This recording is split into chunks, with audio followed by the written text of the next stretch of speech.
Sharon Bacchini is now deceased, but her family continues to fight for her to retroactively get Indian status. Last April, the Bacchini family gathered at Ontario's Court of Appeal in Toronto. They were there for an appeal hearing in their mother's case. Steve Bacchini says it's been an ongoing battle to regain his mother's status. And I'm nervous, and I hope justice prevails here. Steve first applied for status for his mother in 1998. She was awarded status in 2007, but 2 years later she was deregistered by the registrar at what was then known as Indigenous Affairs because her grandfather accepted Métis script. Sharon Bacchini died, waiting to be reinstated. Steve says his mom would be proud they're continuing her fight. She'd be excited, nervous, and happy that, her story's getting out. The family's attorney, Lucas Lung, is feeling positive about the appeal hearing. We had a good hearing today. We had a very, very active panel. All three justices had a lot of questions for both sides. And this is a case that raises a lot of issues, and it raises a lot of important issues. Lung says a decision could take months. Further east of Toronto, work at a construction site in July was put on hold. Ancestral remains were found at the proposed parking lot at the Ontario Power Generation head office in Oshawa, Ontario. According to a statement from Ontario Power Generation, or OPG, a bone fragment was found during archaeological work at the site. Several area First Nations say OPG and its contractor did not follow the proper Heritage Act procedures. According to Alderville First Nation Chief Tainer Simpson, the evacuation started without an archaeological assessment.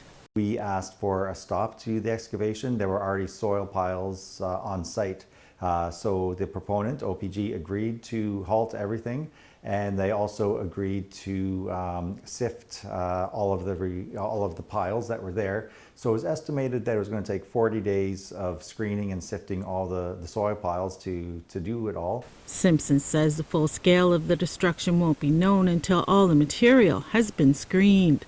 The site is located near the shores of Lake Ontario at a historic area called Scugog Carrion Place. It's where the north shore of Lake Ontario met the Trent River system, and this is where a lot of trade would happen, a lot of ceremony would happen.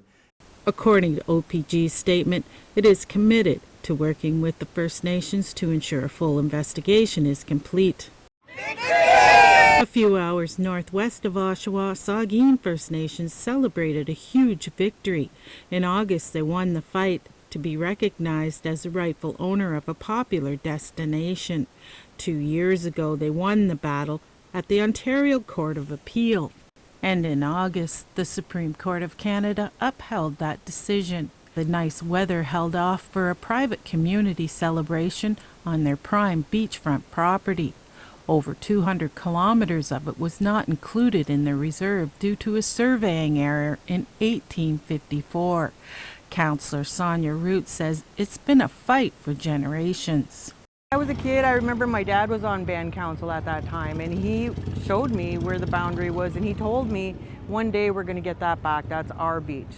And he told me that, and he's been gone for a while, but today his grandchildren and great-grandchildren are here for the victory, so it feels amazing. Councillor Randall Coggy says the next step is to get compensated for being dispossessed of the land. Coggy admits relations with the town of South Bruce Peninsula will take some time to repair. The one thing that I think was very interesting about this case, that I think stands apart from a lot of cases, that our treaty partner actually stood with us. Canada was actually an ally and acknowledged that these lands should have been and always should have been part of Saugeen. So, Annette Francis, APTN National News, Alderville First Nation.